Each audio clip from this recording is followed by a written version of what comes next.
मागच्या महिन्यात ऊस काहीच नव्हता, पण मी एका मित्राच्या सल्ल्याने काय केलं की ऊसावर टॉनिक मारलं. आजपर्यंत मी कधीच टॉनिक मारायला नव्हतं आणि टॉनिक मारल्याचा परिणाम म्हणजे की माझ्या ऊसाला काळोखी आली आणि काळोखीसोबतच पानात वाढ झाली, ऊसाच्या मुळातसुद्धा वाढ झाली.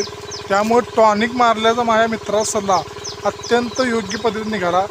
माझे पैसे खर्च झाले असतील पण माझ्या ऊसात देखील सुधारणा झाली आहे.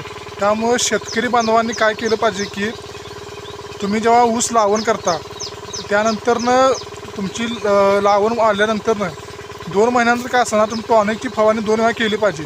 त्यामुळे तुमच्या ऊसाच्या ह्याच्यात नक्कीच वाढ होईल. आणि एकदा तुम्ही ट्राय करून बघा, नुसतं खत टाकून काही उपयोग होणार नाही. त्यामुळे ऊसाच्या खतामुळे फक्त जमिनीला पोषक मिळते, पण पानात रुपये जर तुम्हाला पोषक द्यायचं असेल तर तुम्ही टॉनिक मारून एकदा बघा. मी माझ्या मित्राचा सल्ला ऐकला आणि मला तो उपयोगी पडला. त्यामुळे तुम्ही सर्वांनी एकदा ट्राय करून बघा आणि व्हिडिओ आवडल्यास सबस्क्राईब करा. धन्यवाद.